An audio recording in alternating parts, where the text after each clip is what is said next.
Greetings, friends. Welcome back to another week of probability and stochastics.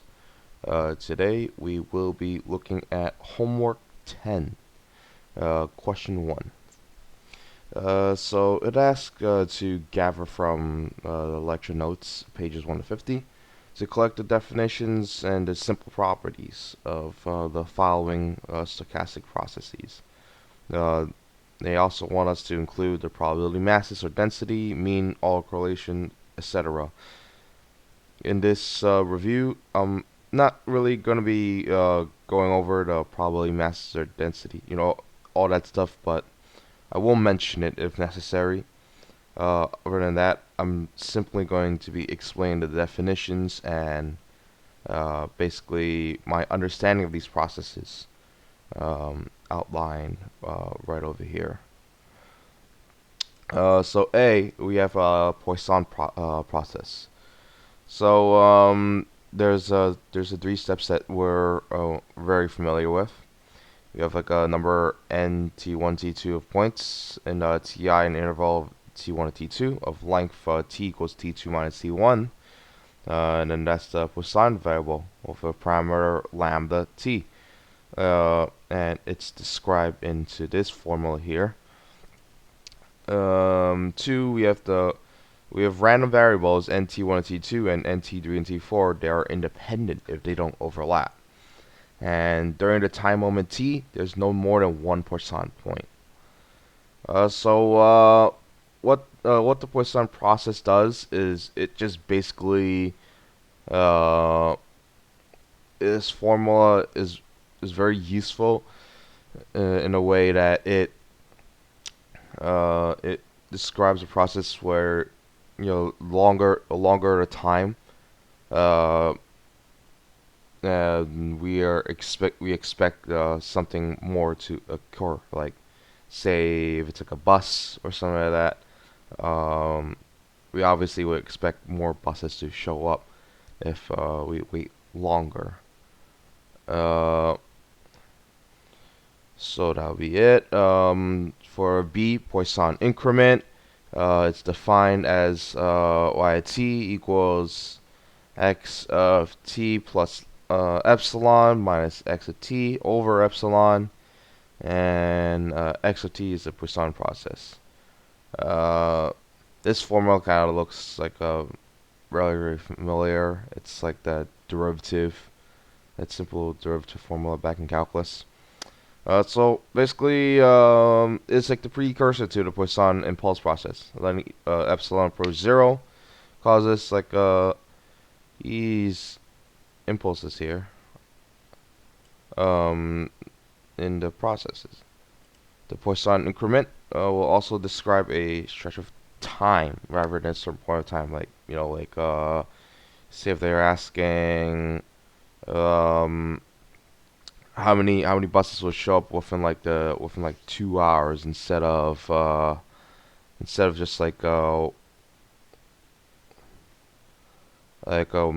particular hour per se. C, Poisson impulses, defined as z of t over basically derivative x of t respect of time, with x of t being the Poisson process. Best description of this is like the impulses are the distribution of the independent points scattered on a timeline or a plane. So it's like an occurrence. That's basically my understanding of it. D, semi-random telegraph signal. Number, it's basically like the Poisson process, meaning number t1, t2 points in ti in interval ti, t2. Length t equals t2 minus t1 is the Poisson variable with parameter lambda t. And here, with x of t, it is 1 when we have an odd k during this interval, and -1 if k is even during the interval of 0 to t. So my understanding of this is based off of like the means auto correlation and autocovariance. When you have t approaching infinity, infinity, our mean becomes 0. Probability of x of t equals 1 becomes 1/2. And basically, this would mean that our T1 and T2, they become quite separated, and they become basically less correlated. E, random telegraph signal. It's defined as y equals a times x of t.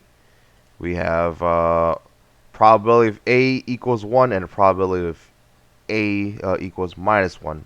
They're both the same, and you have like a 50-50 chance of happening. And x of t is a semi-random telegraph signal. So the understanding of this is that y of t is what we call strict sense stationary. We'll get to that later in the next question. It's basically the unconditional joint probability distribution. It doesn't change in a shift of time. We have the random walk. F. Random process describing random steps within space. We're given like two paths, like flipping a coin, heads or tails.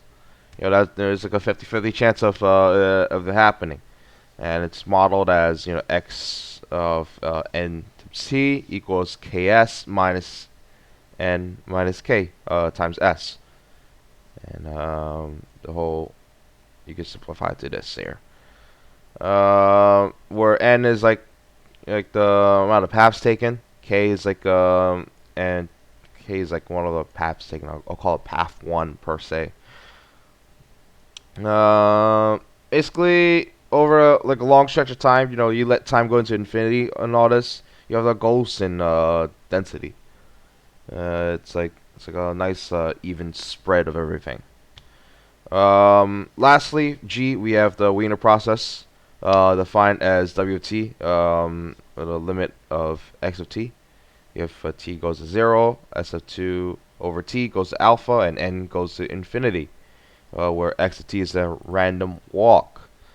So our understanding of this here is basically the Wiener process has independent and Gaussian increments, as well as it is continuous. Alright, thank you very much for watching this week.